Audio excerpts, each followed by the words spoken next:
My mother hugged me on the yacht, smiling as if 19 years hadn't passed. She pushed a stack of papers toward me, whispering it was just a family formality. I reached for the pen, but my phone vibrated. An unknown number. Do not sign. Grandma's lawyer found the original file. Less than 10 hours later, in an airport conference room, I learned the woman who kicked me out at age 10 hadn't just hidden money, she hid my life. I am Emery Price, at 29 years old. I make my living dismantling lies. As the founder of a legal data infrastructure firm called Cinder Harbor Analytics, my days are spent building systems to catch corporate fraud, trace hidden liabilities, and audit the unauditable. I deal in hard facts, immutable records, and the cold truth of the fine print. Yet, here I was, standing on the teak deck of a chartered super yacht in the middle of Bracken Sound, letting myself believe a ghost story. It had been 19 years since I last lived under the same roof as my mother. 19 years of radio silence, broken only by the occasional, return address-free birthday card that said nothing and meant less. Then, 3 weeks ago, my phone rang. Colleen Price was on the other end. Her voice a fragile, papery whisper I did not recognize. She spoke of failing valves, an impending heart surgery, and a sudden, desperate need to make things right before she went under the knife. I build risk models for a living, and my personal risk threshold regarding my mother had always been 0, but that tremor in her voice bypassed every firewall I possessed. I softened. I agreed to attend this family reunion week. Now, under the blazing midday sun, Colleen was putting on the performance of a lifetime. She glided across the upper deck, a glass of champagne in hand, looking remarkably vibrant for a woman allegedly on the brink of heart failure. She pulled me into spontaneous hugs, posing for the onboard photographer with her cheek pressed against mine. She laughed, loud and melodic, regaling her wealthy, linen-clad friends with fabricated anecdotes about my childhood, to the executives and socialites sipping mimosas around us. She was the picture of a doting, remorseful matriarch overjoyed to have her prodigal daughter back. To me, it felt like being trapped in an airtight room. The trap finally snapped shut just as the brunch plates were being cleared. We were sitting at a circular table near the stern. Colleen reached into her designer tote and produced a thick, leather-bound folder. She slid it across the white tablecloth, right past the crystal water goblets, stopping at inches from my hands. "It is just a family dossier, darling," she said, her tone as light as the sea breeze. She smiled warmly at the guests seated around us, effectively making them an audience. "My lawyer suggested we get all the medical directives and inheritance protocols standardized. You know how these hospitals are. They need everything perfectly documented before my surgery. Just a few signatures to simplify things for both of us." I looked down at the folder. A silver pen lay neatly beside it. I opened the cover. As my eyes hit the first page, the analytical engine in my brain engaged. Even without reading the microscopic fine print, the structure of the document felt wrong. It did not look like a standard medical proxy or a simple living will. I caught phrases like retroactive indemnification and blanket waiver of liability. Why would a mother need her daughter to indemnify her just to go into surgery? Before I could flip to the second page, my phone vibrated intensely against my thigh. I slipped it out of my pocket, keeping it hidden under the table. The screen lit up with a message from an unsaved number. "Do not sign. Leave the boat now. Do not tell your mother." I stared at the screen. My heart performed a slow, heavy roll against my ribs. I stayed completely still. I kept my eyes on the screen. A second later, another message materialized. "If you sign, you waive your right to sue." The air in my lungs turned to ice. Waive my right to sue for what I had no assets tied to Colleen. We had no shared business. I had been entirely financially independent since the day my grandmother took me in. Yet, whoever was on the other end of this text knew exactly what was sitting on the table in front of me. Colleen leaned in, tapping the silver pen gently against the paper. "Emery, sweetheart, just right there at the bottom, We have a wine tasting in 15 minutes, and I want to get this boring paperwork out of the way.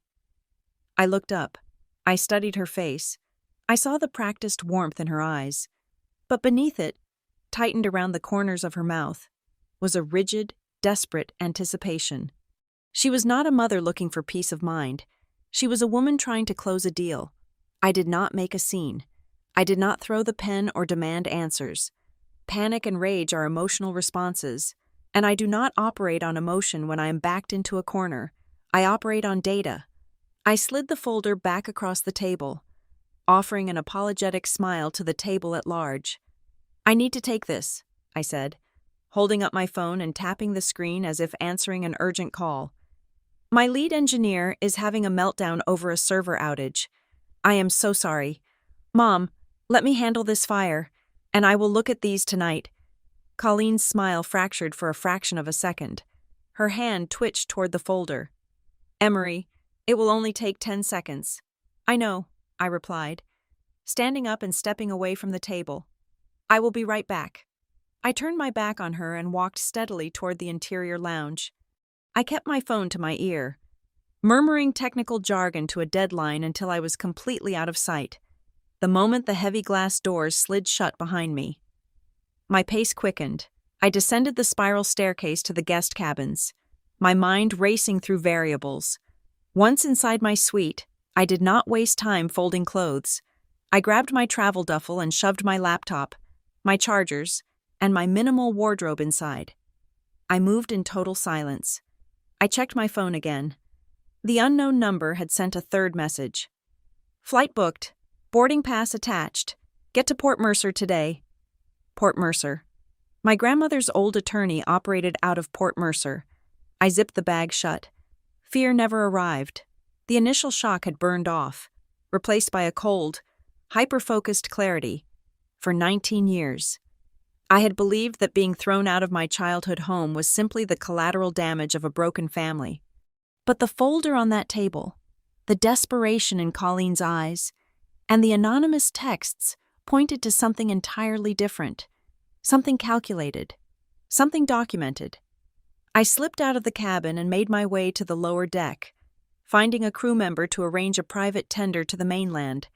As the small speedboat pulled away from the towering hull of the yacht, I kept my eyes on the mainland at the sunlit decks where my mother was holding court. I looked forward, toward the mainland, toward Port Mercer. I was 29 years old, and I tracked fraud for a living. I thought I was running away from a manipulative mother. Instead, as the salt spray hit my face, I realized the terrifying truth. I was not fleeing. I was stepping directly into the most important audit of my life. The rideshare sped down the coastal highway toward the regional airstrip, the tires humming against the asphalt. I stared out the tinted window, watching the palmettos blur into a continuous green streak, and felt a cold wave of professional humiliation wash over me. I am a founder. I sit across from venture capitalists who would sell their own grandmothers for a 2% equity bump, and I never blink. I live by data sets, encrypted ledgers, and airtight non-disclosure agreements. Yet, I had walked right into a velvet-lined trap. I am not a naive child desperate for a handout. Just last month, Cinder Harbor Analytics closed a Series B funding round that valued the company at $80 million. The tech blogs wrote glowing profiles calling me a visionary. But the reality of Silicon Valley economics is a masterclass in illusion. My net worth looks staggering on paper, but it is locked in preferred stock investing schedules. My actual checking account holds around $40,000. I am paper-rich and cash-conscious. I did not fly to that yacht for a slice of the family fortune. I went because Colleen found the one structural weakness in my emotional architecture. Her approach had been a surgical strike. 3 weeks prior, she did not just call crying. She provided documentation, a scanned PDF of a cardiology report outlining severe mitral valve regurgitation, an email with the subject line stating that for the very first time, she wanted to tell me the absolute truth. It was the exact kind of vulnerability I had craved when I was a kid, staring at the ceiling of my grandmother's house. Earlier today, When the sea breeze caught her hair and she smiled at me across the deck, I actually felt a phantom warmth in my chest. I had let myself believe that the cruelty of my childhood was just an extended, tragic misunderstanding that we could finally put to rest. My phone buzzed against my palm, shattering the memory. I glanced at the screen. 4 new messages. 2 were from Colleen, asking why I was not back at the table. The other 2 were from my cousin, Gavin Reed.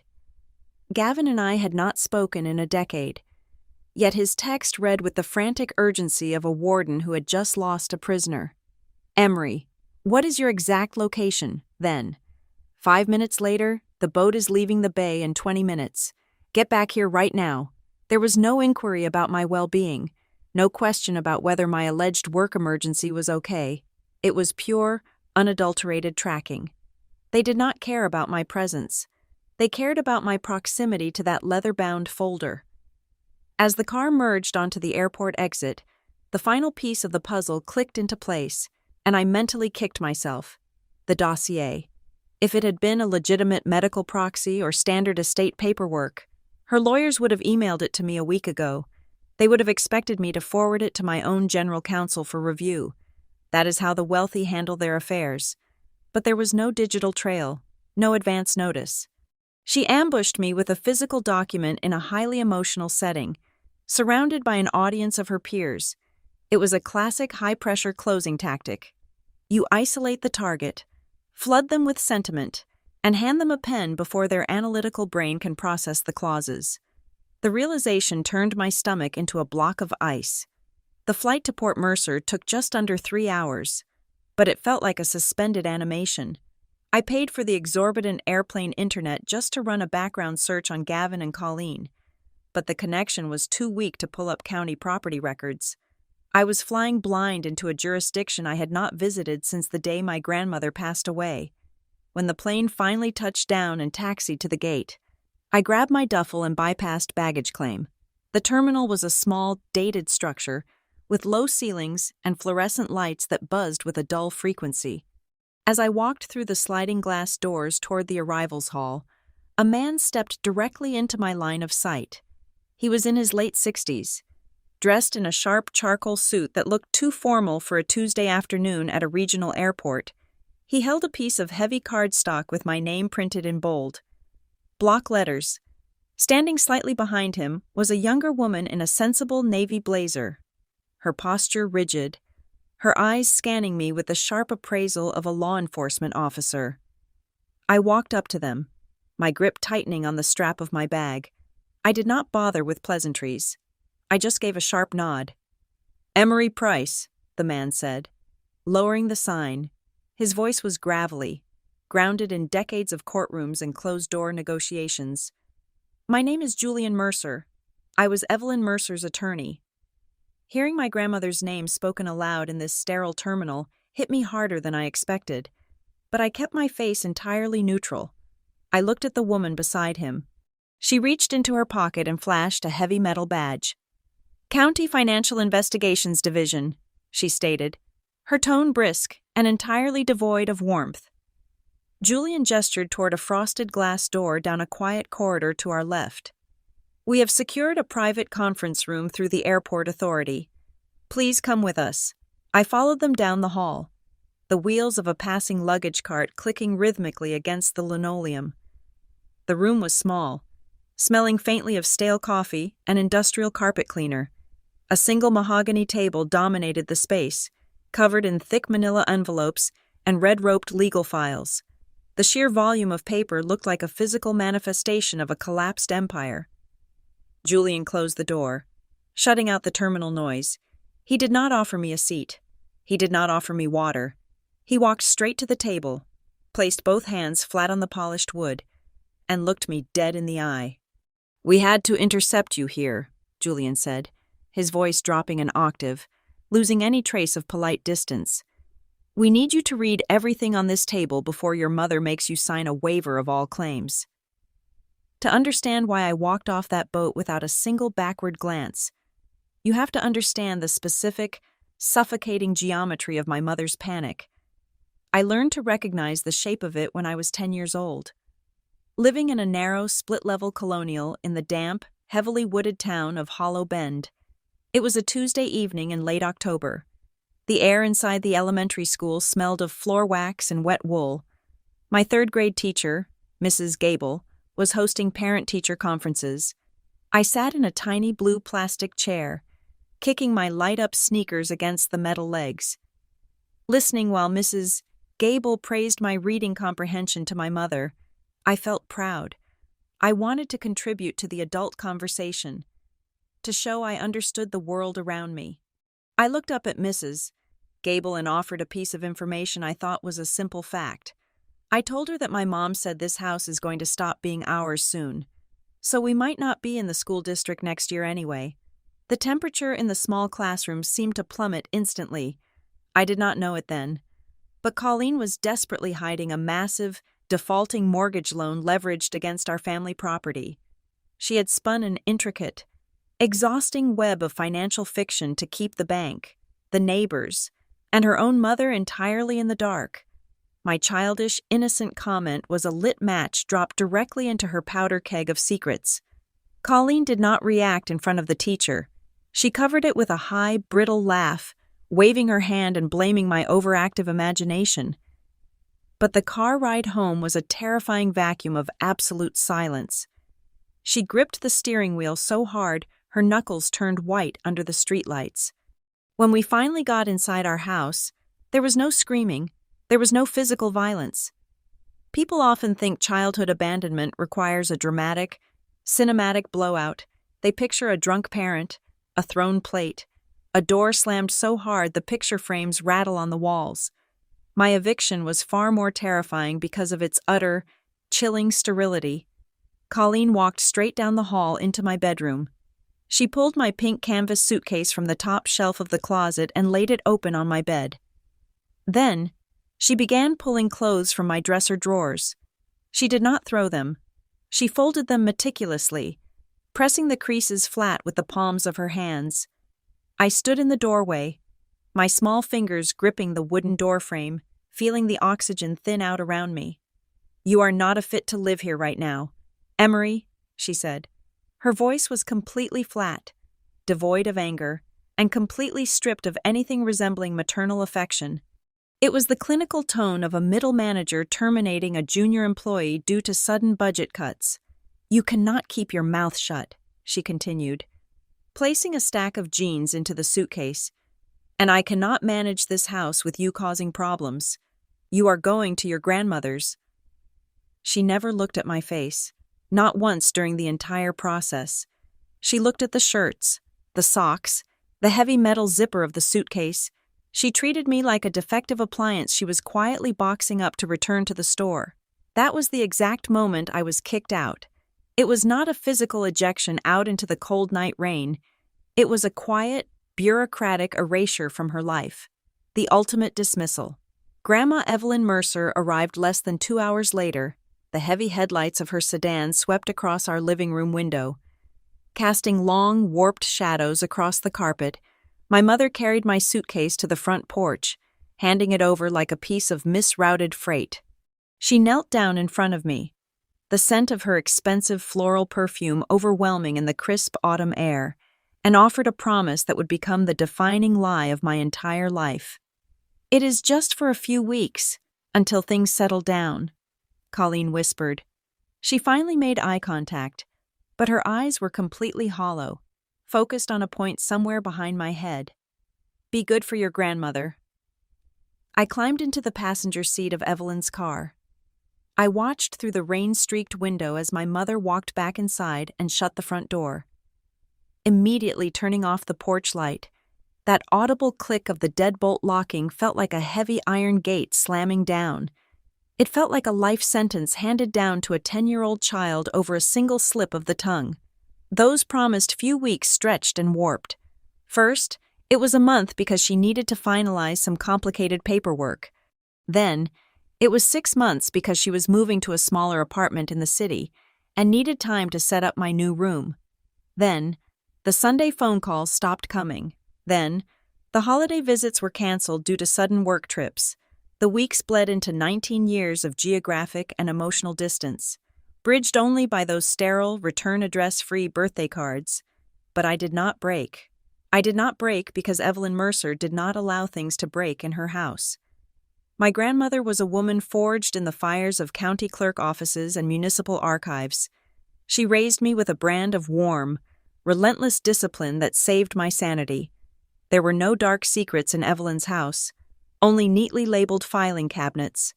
Instead of baking cookies, we organized records. She taught me how to read utility bills, how to file property tax receipts, and how to spot mathematical discrepancies in bank statements by the time I was 12 years old.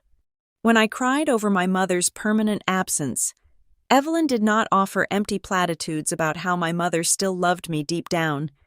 She refused to lie to me.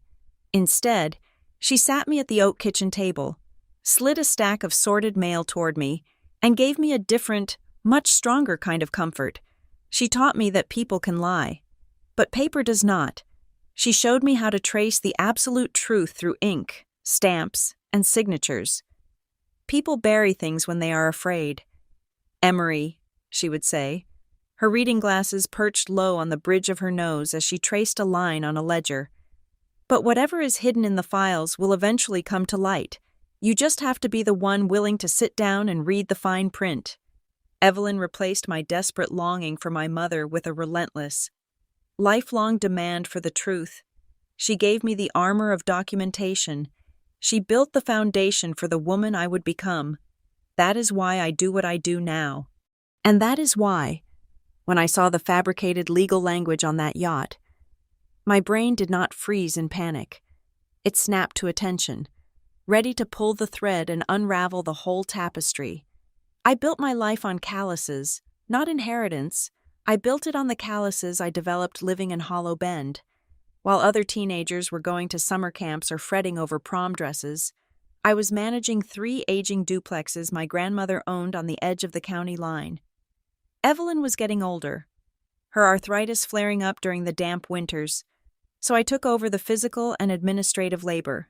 By the time I was 14 years old, I knew how to bleed a radiator, how to patch drywall, and most importantly, how to draft a watertight lease addendum. I learned very early that a single misplaced comma in a rental agreement could cost a property owner thousands of dollars. I worked shifts at a local diner, pouring coffee and wiping down sticky tables for minimum wage, while carrying a full load of advanced placement classes. I was exhausted, but I was relentless. I had to be. I knew nobody was coming to save me. My mother had made that abundantly clear. That relentless grind paid off when I secured a full academic scholarship to a top-tier university, majoring in systems analysis, while my classmates were skipping lectures to drink cheap beer. I was in the library dissecting corporate bankruptcy filings and municipal bond structures. I realized quickly that the same fundamental loopholes that could break a small-town residential lease could also bring down a multinational infrastructure corporation. Liars operate on the same basic frequencies, whether they are hiding a pet dog from a landlord or hiding millions in offshore accounts. That realization was the genesis of Cinder Harbor Analytics. I designed algorithms and protocols specifically to track documentary risk and process fraud for massive, complex infrastructure projects. We audit supply chains, port authorities, and utility grids. But my success in this field is not merely a product of blind ambition or a desire for market share. It is rooted in a dark, highly personal obsession. I absolutely despise the feeling of being excluded from the truth. I possess a visceral hatred for the helplessness of being locked out of the room where decisions about my life are being made, because I could not trace the truth of my own family when I was a child. I turned the act of tracing a paper trail into a lucrative, specialized weapon, despite my professional armor and the rising valuation of my company. A shadow always followed me. Colleen never let me completely go. Over the course of 19 years, she would sporadically send birthday cards. They never carried a return address. The postmarks were always from different, affluent zip codes. The messages inside were maddeningly brief and heavily sanitized. She would write things like, hoping I had a wonderful day or wishing me the best for the coming year. They were always signed simply with her first name, never Mom, It was a brilliant, calculated psychological tactic, a steady drip feed of vague presence. It was just enough to maintain a thin, invisible wire of guilt, constantly reminding me that I was a daughter who had been discarded, yet preventing me from ever gaining the closure of total abandonment. 3 weeks ago, when she finally broke her silence with a direct phone call, she deployed her ultimate leverage. She weaponized the narrative of a failing heart. Yes, but she also threw out a secondary hook right before our brief conversation ended. She told me she wanted to return something that rightfully belonged to me. I was skeptical, ready to block the number entirely. Then, the very next morning, my cousin Gavin Reed sent a text message. Gavin had always been Colleen's favored nephew, a boy who essentially stepped into the familial space I was forced to vacate. His message was brief, transactional, and devastatingly precise. He claimed the family was finally wrapping up an old legacy left by Grandma Evelyn, and they simply needed my physical presence to sign off on the final confirmations. That specific phrase was the crowbar that broke open my remaining defenses. Evelyn had passed away during my sophomore year of college. Her death was the single greatest devastation of my life, a wound that never properly healed, because the details of her meager estate were handled by local attorneys I could not afford to challenge at the time. The idea that there was some unresolved piece of her, some final instruction or asset that connected me back to the only woman who truly protected me, bypassed all my professional skepticism. I did not fly to that yacht for my mother's tears. I went for the ghost of my grandmother. But looking back at the events on the yacht, the cognitive dissonance was staggering. I had expected a quiet, somber environment, a hospital room, perhaps, or a quiet corner of a subdued restaurant to discuss health directives and family history. Instead, I walked into a highly produced, glossy corporate event. Every single element on that boat was staged with an aggressive, suffocating perfection. There was a hired photographer floating around the deck, snapping candid photos of our supposed heartfelt reunion as if documenting a charity gala. We were seated for a private, multi-course meal, flanked by a man introduced casually as a wealth management consultant. He barely touched his food, choosing instead to watch my every move with the cold calculation of an auditor. And then came the paperwork. The leather folder Colleen pushed across the table was not a rough draft. The pages already had bright yellow sticky arrows pointing exactly to the signature lines. It was a pre-packaged deal. The entire morning was not a mother trying to reconnect with her estranged daughter before facing her mortality. It was a masterfully orchestrated closing dinner for a hostile takeover, and I was the target being primed for acquisition. Julian Mercer reached across the scratched mahogany table and pulled a thick, accordion-style file toward him. It was an original estate dossier. The edges of the heavy stock paper yellowed with age. He untied the red string wrapping it shut. He did not offer a comforting preamble. He dealt the documents onto the table like a blackjack dealer laying out a devastating hand. When you were 10 years old, your grandmother made a calculated legal maneuver, Julian began, tapping a stiff, watermarked page. She knew exactly what your mother was capable of. Evelyn did not leave her estate to Colleen. She established an irrevocable trust, and she named you as the sole beneficiary. I stared at the archaic legal typeface. The name of the trust was typed clearly at the top, the Emery Price Generations Trust. Julian continued mapping out the architecture of my hidden inheritance. The assets held within the trust were not simple liquid cash accounts that could be easily drained. Evelyn had transferred a portfolio of municipal bonds and, crucially, a 36% equity stake in a sprawling commercial cold storage complex situated directly on the Port Mercer waterfront. Back then, the waterfront was mostly dilapidated warehouses, the financial investigator chimed in, leaning forward. The valuation was moderate, but over the last 19 years, the state authorized a massive new logistics route. That entire corridor is now the designated site for a state-funded inland port expansion project. The eminent domain buyout is imminent, and the compensation packages are astronomical. My analytical mind started processing the variables, building the timeline.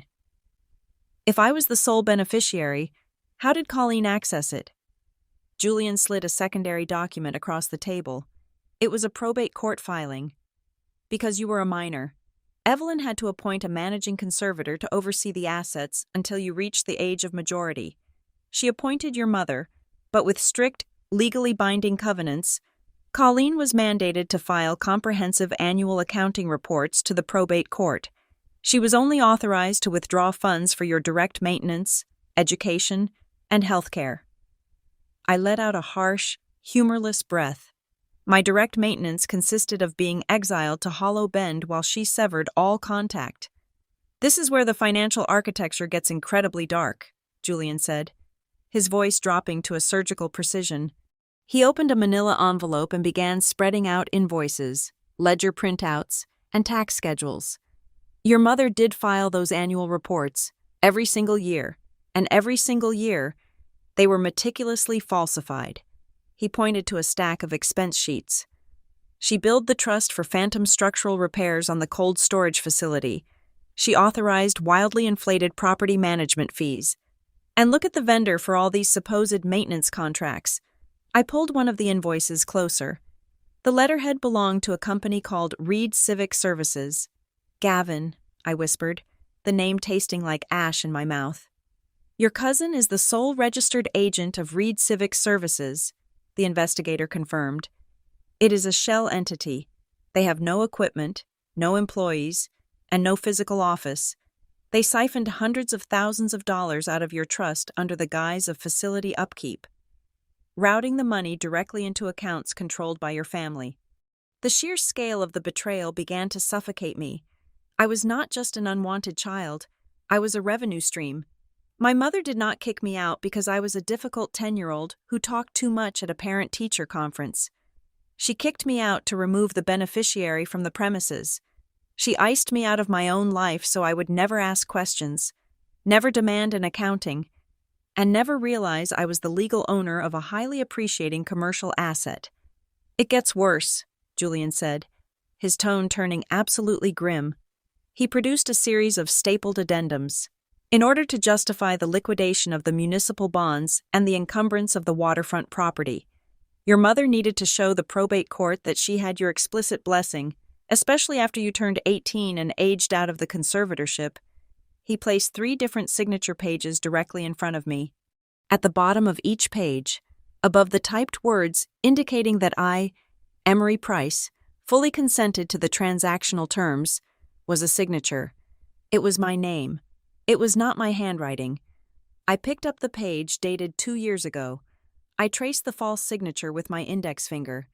At the exact time this document was allegedly signed, I was pulling 80-hour weeks, trying to secure angel investors for my startup, surviving on stale coffee and sheer willpower, completely oblivious to the fact that my own family was leveraging my stolen equity to fund their luxury lifestyle. The audacity was not just criminal. It was surgically cruel. They had forged my consent while I was a minor, and they kept forging it long after I became a legal adult. They had stolen my agency, papering over my existence with fraudulent ink. This brings us to the yacht, Julian stated, tapping the polished wood of the table to snap my attention back to the present emergency. The inland port buyout is about to finalize. We are talking about an 8-figure liquidation event, but the title company and the state auditors require a clean chain of title. Your mother knows the historical accounting is a house of cards constructed on forgeries.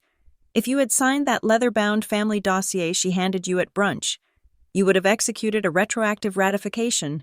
The trap I had narrowly avoided suddenly illuminated in terrifying and high-definition clarity. That document was a master waiver, Julian explained, his eyes locking onto mine.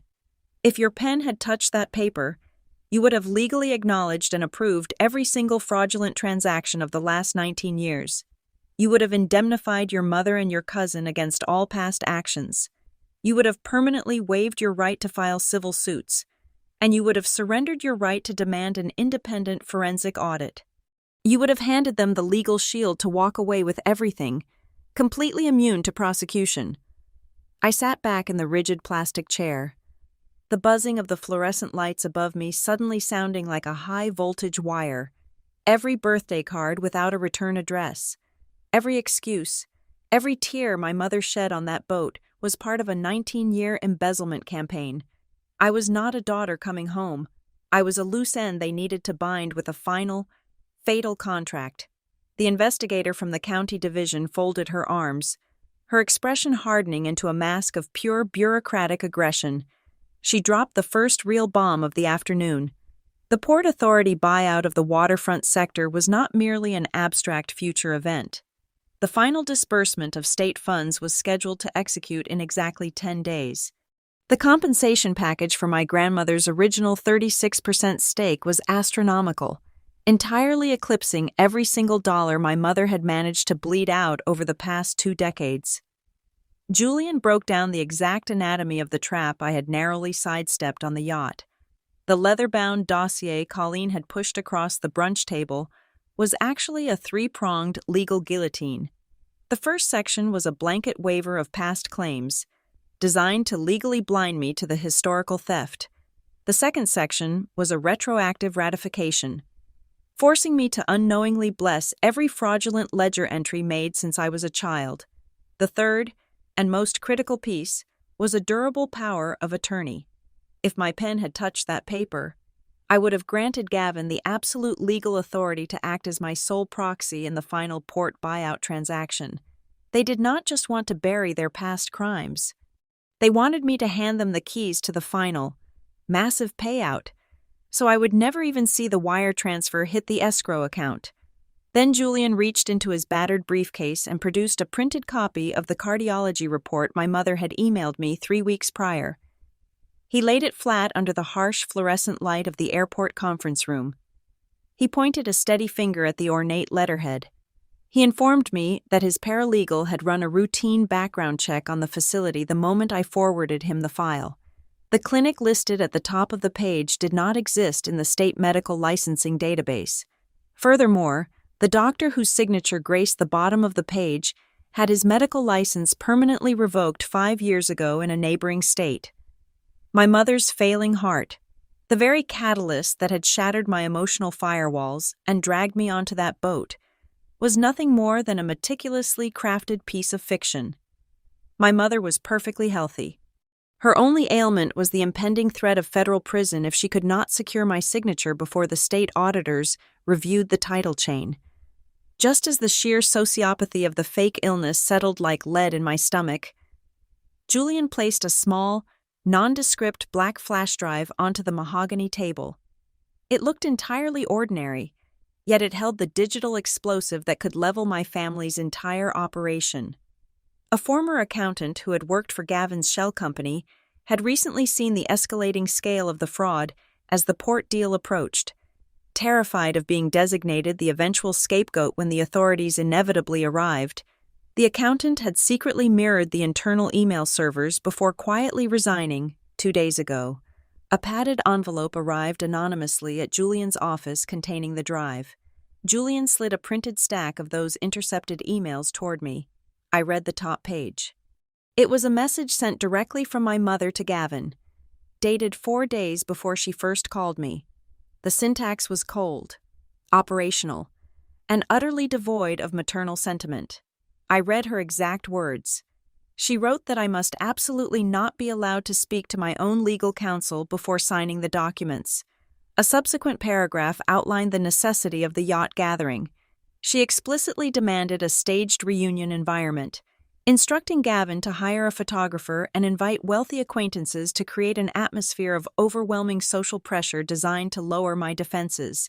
Every hug, every laugh, every tear I had witnessed on that deck was a calculated line item in a psychological heist. But the final revelation, the one that made the blood roar in my ears, was buried in the second email thread. Gavin had not merely been managing a fake company to siphon trust funds. He had been actively negotiating the preliminary terms of the port buyout with local developers and investment groups to legitimize his position and leverage a better payout for himself. He had been illegally using the name and industry reputation of Cinder Harbor Analytics. He had presented himself in emails as an authorized proxy of my firm. using the immaculate corporate credibility I had bled to build in order to grease the wheels of his own massive fraud. A profound, icy rage replaced my residual shock. Cinder Harbor Analytics was not just a business to me, it was my sanctuary. It was the fortress I had built out of the ashes of my eviction from Hollow Bend. Every algorithm I designed was a testament to my refusal to be lied to ever again. And my own cousin, a man I had not spoken to in nearly a decade, was casually wearing my life's work like a stolen suit to peddle stolen real estate. Julian leaned forward, his voice cutting through the ringing in my ears. He warned me that we had crossed the Rubicon from localized civil disputes into severe federal territory. We were staring at undeniable documentary evidence of fiduciary fraud, wire fraud, aggravated identity theft, and tax evasion. The silence in the small room grew suffocating. Julian laid out my options with the clinical detachment of a surgeon. I had two paths, and I had to choose immediately. I could walk away. I could quietly surrender my grandmother's legacy, allow my mother to finalize the port deal, and aggressively distance my company from the impending fallout to protect my investors from a catastrophic public scandal.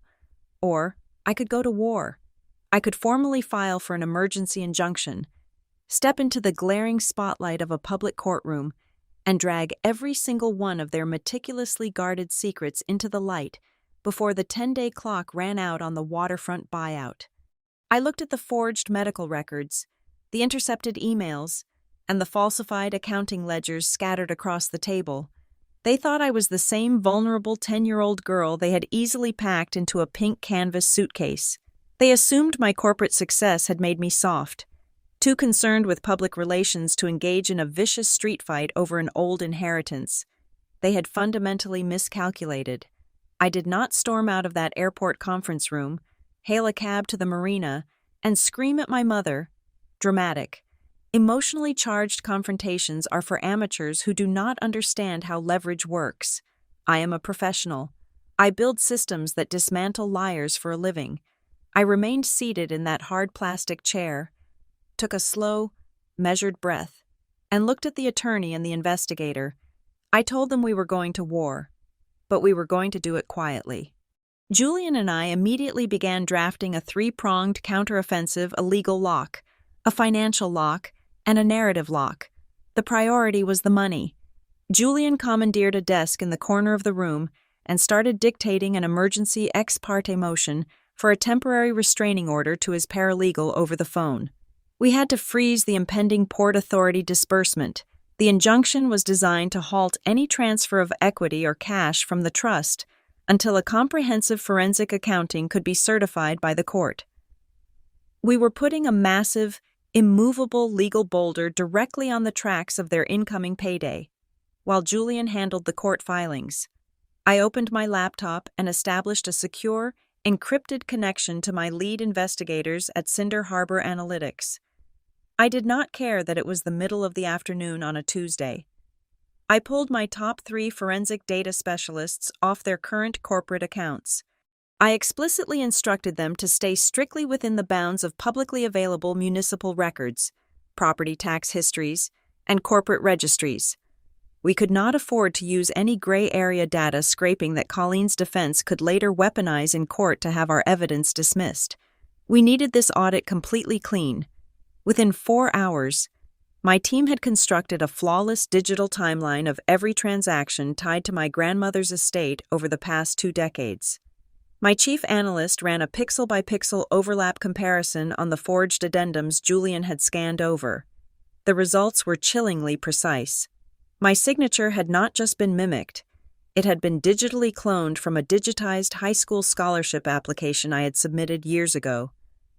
They had essentially rubber-stamped a single, stolen vector graphic across a decade of fraudulent commercial real estate contracts. Next, I initiated the narrative lock. I dialed my corporate general counsel back in Silicon Valley. I instructed him to build an absolute, impenetrable firewall between my personal litigation in Port Mercer and the operational integrity of my firm. I knew exactly how my mother operated. The moment she felt cornered, she would immediately pivot to the press. She would weaponize her fabricated heart condition.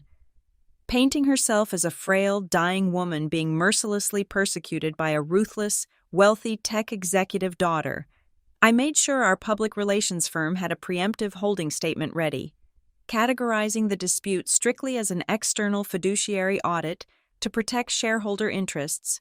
I was cutting off her ability to use my own success against me. With the foundation laid, Julian initiated the trap. He reached out to Gavin and Colleen by phone, projecting a masterful aura of panicked confusion on my behalf. He told them I had fled the boat because I was overwhelmed by the sudden influx of legal jargon and simply wanted to understand the terms before finalizing anything. He proposed an informal mediation session at his temporary office space in downtown Port Mercer for the following morning. The bait was beautifully simple. He implied that I was terrified of holding up their port deal and was ready to negotiate a swift resolution in a quiet, private setting, driven by their desperate need to secure my signature before the 10-day deadline expired. They swallowed the hook instantly. I spent that night in a sterile, generic hotel room near the courthouse, preparing my psychological battlefield. I stood in front of the bathroom mirror, running through the dialogue trees. The objective for the morning mediation was not closure. I did not want an apology. I certainly did not want a tearful reconciliation where we hugged and forgave the past. My singular objective was to maneuver Colleen into a corner where she would verbally confirm, on a legally admissible, concealed audio recording, that the yacht dossier was specifically engineered to bypass my personal legal counsel. I needed her to admit the premeditation of the ambush. The county financial investigator had pushed to alert the district attorney and draft arrest warrants immediately, relying on the intercepted flash drive emails. I had firmly vetoed the idea. I told her to keep the handcuffs in her desk. Taking down Colleen and Gavin was merely addressing the visible symptoms of the fraud. I wanted the entire disease eradicated. I needed to know the identity of the corrupt notary public who had certified those cloned signatures. I wanted the names of every local real estate broker, every title officer, and every banking official in the county who had deliberately looked the other way while my family looted a restricted trust fund. If we arrested the primary targets now, the local support network would scatter into the wind. We had to let them walk into that mediation room believing they still had the upper hand. As dawn broke over the industrial harbor, casting long gray shadows across the hotel room, I packed my briefcase. For 29 years, a small, bruised part of my subconscious had always been waiting for my mother to look at me and finally recognize my worth. That fractured. Hopeful child died completely during the night. I no longer sought her validation. I no longer saw her as a mother. I saw her entirely as a hostile entity in a complex corporate fraud investigation. I was going to treat her exactly the way I treated corrupt supply chain executives and embezzling defense contractors. The emotional variable was permanently deleted from the equation. For the first time in my life, I was not reacting to her game. I was controlling the board, and she had absolutely no idea who was waiting for her across the table. Julian's temporary office in Port Mercer smelled of lemon polish and old leather. At 9 a.m. sharp, the heavy oak door swung open. Colleen stepped inside, leaning heavily on Gavin's arm. Her performance was a masterclass in calculated frailty. She wore a pale cashmere shawl draped over her shoulders, her makeup intentionally muted to accentuate a sickly pallor. She placed a hand over her chest, breathing with a deliberate, shallow rhythm, attempting to drag the atmosphere away from a corporate audit and back into a tragic family drama. Gavin, on the other hand, was vibrating with aggressive impatience. He practically threw himself into the leather chair across from me. He did not bother with pleasantries. He immediately launched into a hostile tirade, insisting that I owed the family a single signature. He claimed they had magnanimously protected my grandmother's dilapidated warehouses for 19 years while I was off playing tech executive in Silicon Valley. He called it a burdensome favor, a familial duty they had shouldered out of the goodness of their hearts. I sat perfectly still, my hands resting lightly on the glass tabletop. I let the silence stretch after his outburst. When I finally spoke, my voice was devoid of any inflection. I asked who exactly drafted the release documents presented on the yacht. Gavin blinked, caught off guard by the surgical precision of the question. He mumbled something about their local estate attorneys. I asked why my corporate legal team was deliberately excluded from the document circulation. Colleen let out a weak, theatrical sigh. She reached across the table, attempting to cover my hand with hers. I pulled my hand back a fraction of an inch. She looked hurt, playing the wounded mother perfectly. She claimed it was just an oversight, a rush job because her heart surgery was looming so close. Then I asked the trap question. I asked how it was physically possible for me to sign a notarized asset encumbrance addendum in July of the year I turned 20, when my university transcripts and passport stamps proved I was living in London for a summer fellowship. Colleen's eyes darted toward Gavin. She rushed to fill the silence, her maternal mask slipping just a fraction. She waved her hand dismissively and stated that the specific document was just a standardized compliance form they had to file right after I turned 18 to keep the county off their backs, adding that it did not actually mean anything. Julian leaned forward, a predator smelling blood in the water. He noted, quite calmly, that neither I nor he had mentioned the specific date of the disputed addendum until that exact moment. We had only mentioned the year I turned 20. Colleen had just verbally tied herself to the specific fraudulent timeline we had mapped out the night before Gavin could attempt a messy retraction. Julian delivered the next blow. He slid a single printed email across the glass table. It was not from the intercepted flash drive. It was a sworn statement secured just 2 hours prior. Julian informed them that the local notary public whose seal was stamped on every single forged document had already flipped, terrified of federal conspiracy charges. The notary confessed that Gavin had explicitly instructed her that my physical presence was not required for her to notarize the signatures. Gavin's face drained of all color. The aggressive entitlement vanished, replaced by the stark terror of a man realizing the concrete walls were closing in. But the absolute destruction of their 19-year charade did not come from Julian or me. It came from the hallway. The office door clicked open. An elderly woman walked into the room. She wore a simple gray cardigan and carried a weathered, taped-up cardboard box. I recognized her instantly from my childhood in Hollow Bend. It was Nora Bell. She had been my grandmother's personal assistant, the woman who managed Evelyn's sprawling filing system. She was the anonymous number who had texted me on the yacht. She was the one who booked my flight to Port Mercer. Nora did not look at Colleen. She walked straight to my side of the table and placed the cardboard box gently in front of me. She explained that she had kept the spare keys to the basement archives after my grandmother passed away. She knew exactly what Colleen had stolen the night after the funeral. I broke the brittle, aged packing tape with my thumb. Inside the box were nearly 24 sealed envelopes. The handwriting on the front of each one belonged to Evelyn. There was an envelope for my 11th birthday, my 12th, my high school graduation, all the way up to the year my grandmother died. Nora stated clearly, for the record and the concealed audio device in Julian's breast pocket, that Evelyn wrote to me every single year. She detailed the trust, the properties, and her absolute refusal to let my mother control my future. And every single year, Colleen had intercepted the mail, locking the letters away so I would believe the only person who ever loved me had simply forgotten my existence. The sight of those unopened envelopes shattered Colleen's carefully constructed facade. The sickly, fragile mother vanished. The true architect of my exile finally surfaced. She slammed her hands onto the table, her voice rising to a shrill, venomous pitch. She dropped the victim act entirely and began screaming about how ungrateful I was. She spat that Evelyn was a senile, spiteful old woman for leaving a commercial waterfront empire to a 10-year-old child. In her blind, escalating rage, Colleen confessed to everything we needed. She screamed that she had to cut contact. She admitted that she deliberately kept me away, because if I had known about the estate, my arrogant, analytical mind would have ruined their absolute control over the assets. She confessed to the isolation, the forgery, and the theft, justifying it all as a necessary measure to protect the family from an outsider. She called me an outsider. Gavin tried to grab her arm. desperately trying to silence her. But the damage was irreversible. The audio recording was pristine. The documentation was flawless. The trap had closed. Colleen stood there, chest heaving, the fake heart condition completely forgotten in the wake of her fury.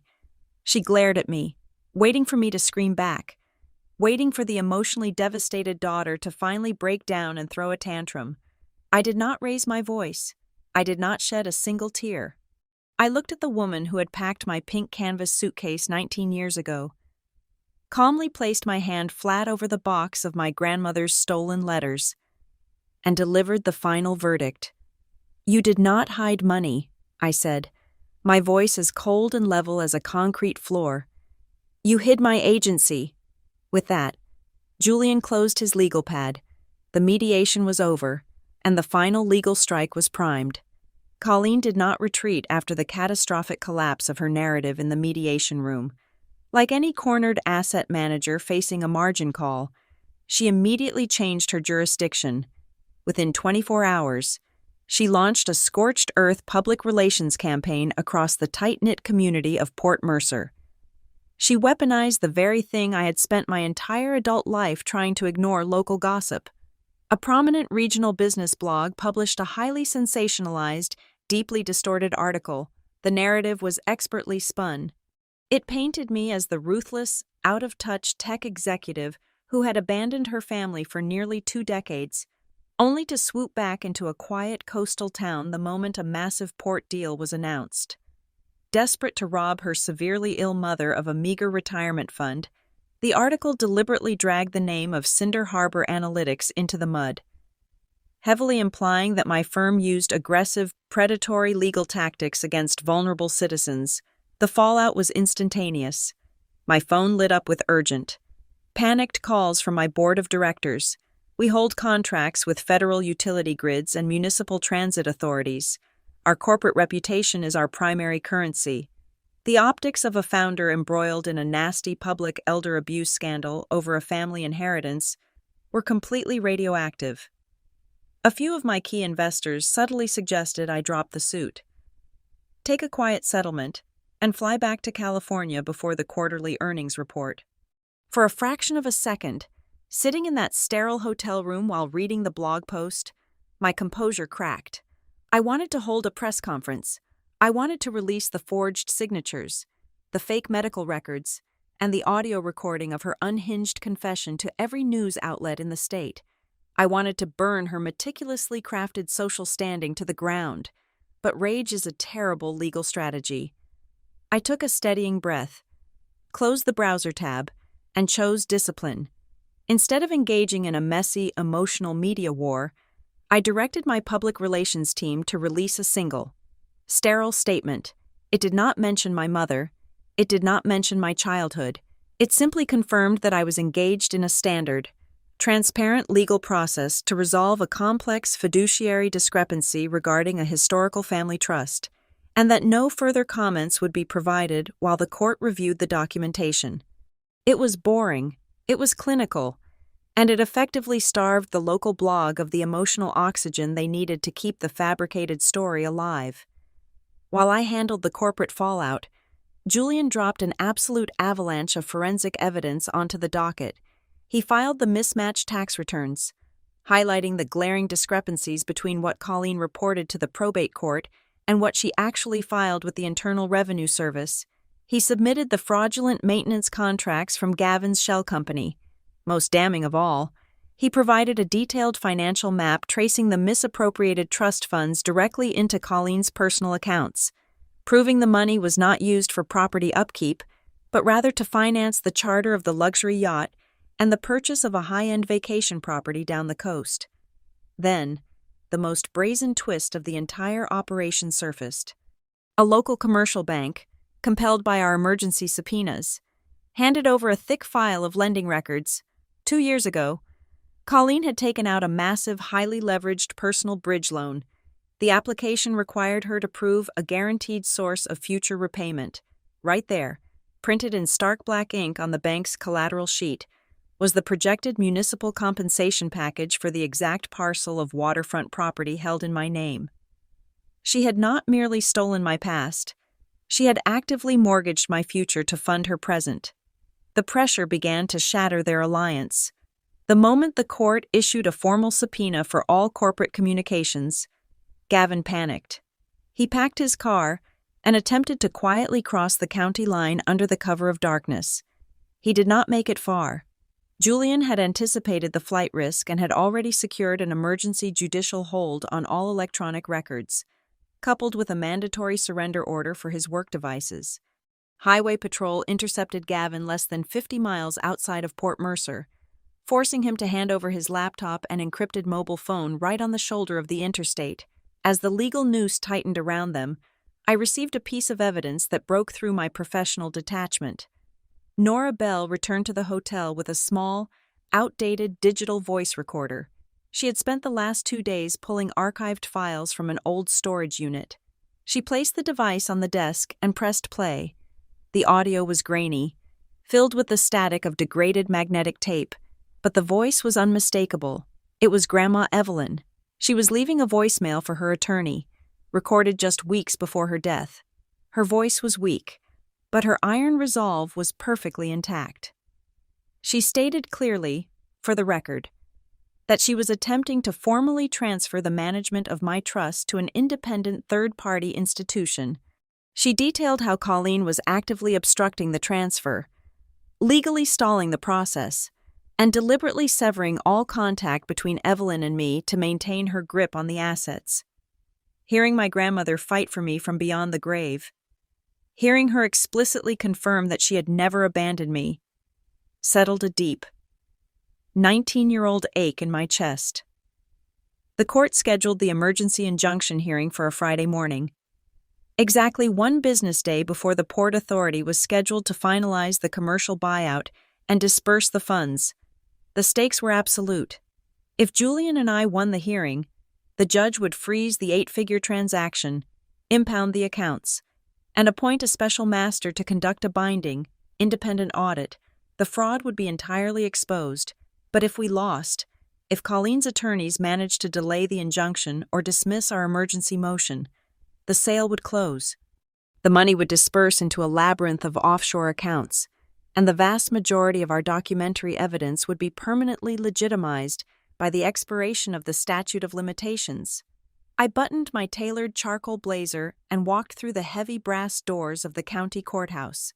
I did not enter that building as a wounded daughter desperately searching for a mother's love or a belated apology. I walked down the marble corridor as a plaintiff, armed with immaculate data and unbreakable resolve, fully prepared to force the entire judicial system to finally look at 19 years of systematically distorted paperwork. The mahogany benches of the county courtroom felt as rigid and unforgiving as the data I analyze every day. When the emergency hearing commenced, Colleen's defense attorney immediately launched a campaign based entirely on optics and emotional manipulation. He pointed a steady finger at me, sitting perfectly upright in my tailored charcoal blazer, and painted a stark contrast. He described me as a wildly successful, heavily capitalized tech founder ruthlessly targeting her aging, medically fragile mother. He attempted to rebrand 19 years of systemic theft as mere administrative sloppiness. He used phrases like poor bookkeeping and overwhelmed single mother, desperately arguing that any misappropriated funds were the unfortunate byproduct of financial illiteracy rather than a coordinated, intentional embezzlement scheme. Julian did not counter with emotion. He countered with a devastating, chronological avalanche of facts. He stood before the judge and laid out a timeline that left no shadow for the defense to hide in. He entered the intercepted letters into the court record, proving the deliberate severing of my relationship with my grandmother. He presented the forged signature addendums, methodically pointing out the impossible geography of the situation. He highlighted that it was physically impossible for me to sign a notarized asset encumbrance document in Port Mercer when my passport stamps and university transcripts conclusively proved I was living in London for a summer fellowship. Julian then submitted the sworn confession from the compromised notary public, proving the certification process was entirely fraudulent. He displayed the intercepted emails detailing the psychological ambush orchestrated on the yacht. The crushing blow to their defense came when he presented the commercial bank records. He proved beyond a shadow of a doubt that Colleen had used the anticipated compensation from my stolen waterfront equity as the primary collateral to secure a massive personal bridge loan. But the definitive turning point of the morning arrived when Nora Bell took the witness stand. Under oath, her voice did not waver once. She testified that she personally witnessed Colleen confiscate Evelyn's locked archive box the day after the funeral. When plaintiff counsel asked why, Nora repeated my mother's exact words. She testified that Colleen explicitly stated she needed to keep Emery completely in the dark until everything was settled and the money was secured. That single sworn sentence instantly atomized the defense's core argument that my mother was acting for the benefit of her child.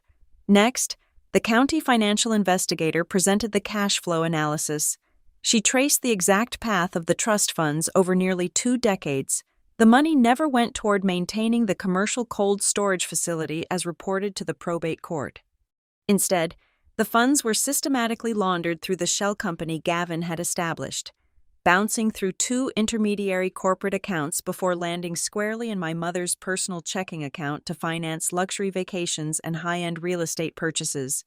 The judge, a woman with absolutely zero tolerance for fiduciary abuse, did not even need to recess to chambers to deliberate. She slammed the gavel down and issued a sweeping, immediate freeze on all pending Port Authority compensations tied to the trust. She appointed an independent forensic auditor to assume total control of the assets and permanently suspended Colleen from any representative authority whatsoever. But the gavel drop did not end in civil court. The judge formally referred the entire docket to the district attorney's office, citing overwhelming, undeniable evidence of aggravated forgery and felony fiduciary fraud. Gavin, sitting pale and sweating in the gallery, was handed a court order compelling the immediate surrender of every electronic device, hard drive, and bank account linked to his name for federal investigation.